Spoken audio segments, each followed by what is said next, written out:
અને બાહે ધરેલી બદામ ઉમેરી જે વાનગી તૈયાર થાય તે પીરસું છું. આપ સૌ શાંતિથી તેનું રસપાન કરો એવી મારી નમ્ર વિનંતી. આજે 14મી ફેબ્રુઆરી, બીજા અર્થમાં કહું તો વેલેન્ટાઇન ડે, પ્રેમે હૈયાના મિલનનો દિવસ. આજે આવા પવિત્ર દિવસે 65 કન્યાઓ લગ્ન બંધનથી પોતાના પતિ સાથે જોડાય છે. બહેનો, લગ્નનો અર્થ થાય છે અર્પણ થવું. એમાં સુખ મેળવવા કરતાં સુખ આપવાની ભાવના હોય છે. ભલે ગણિતમાં 1 ને 1 2 થાય, પરંતુ તમે બે આજે બેના એક થાવ છો. લગ્ન એક પવિત્ર બંધન છે. લગ્ન સુખના નહીં પણ સ્નેહના બંધન, આંખના નહીં પણ અંતરના આકર્ષક, હસના નહીં પણ હૈયાના મેળાપ છે. હે નવદંપતીઓ, તમે ઘણી મોટી અને પવિત્ર જવાબદારી પોતાને માથે લીધી છે. એમાં તમારે પાર ઉતરવાનું છે. સ્ત્રી એ પતંગ, પુરુષ એ દોરો છે. જ્યાં સુધી દોરાથી બંધાયેલા છો, ગગનમાં ઉડવાની છૂટ છે. પણ જેવો પતંગ દોરાથી છૂટો પડ્યો નથી કે તાનો કોઈ ક્લાસ નથી. જીવનમાં ગુંજ પડે તો ઉકેલજો, તોડશો નહીં. તૂટેલી ગુંજ કદાચ સંધાય પણ ખરી, પણ વચ્ચે ગાંઠ રહી જાય. વડીલ બહેનો, મહિયરની મોટાઈને જાળવી રાખી આપના ગામનું ગૌરવ વધારજો.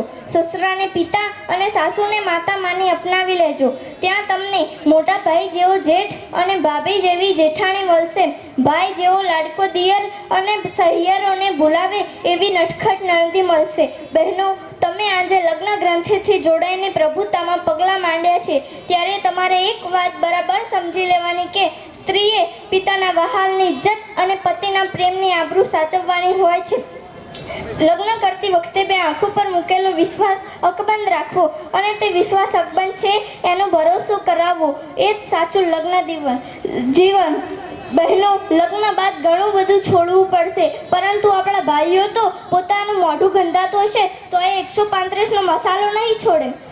વડીલ ભાઈઓને મારે એક વાત સ્પષ્ટ કહેવી છે. ભાઈઓ હોય તો ભાગલા તો પડે જ, પરંતુ ભાગલામાં બીજો ભાઈ તેના હકનું પણ તમારું મનગમતું બાઇક કે એક્ટિવા લઈ જાય તો તમને આપવું પરવડતું નથી. જ્યારે દીકરી તો તેનું અને તમારું બધું જ એમનું એમ મૂકીને જાય છે.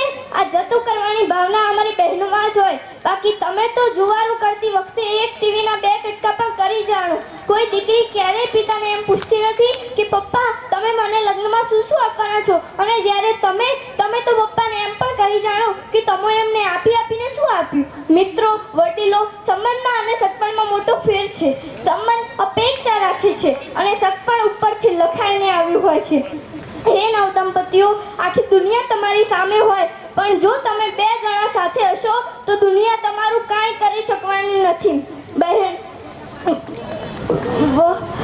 બહેનોને મારે એક વાત સ્પષ્ટ કહેવી છે. ભાઈઓ હોય તો ભાગલા તો વડીલ ભાઈઓને મારે એક વાત.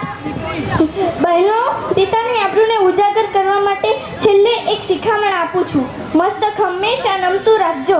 આંખોમાં અમી છલકાવજો. નાક બંને કુળનું ઊંચું રાખજો. મુખ પર સ્મિત લહેરાવજો. જીભને વશમાં રાખજો. હાથને ભાષા બનાવજો. પગને ગતિમાં રાખજો અને હૃદયને વિશાળ બનાવજો. પરમ કૃપાળુ પરમેશ્વરના આશીષ સદાય તમારી સાથે રહેશે. ધન્યવાદ.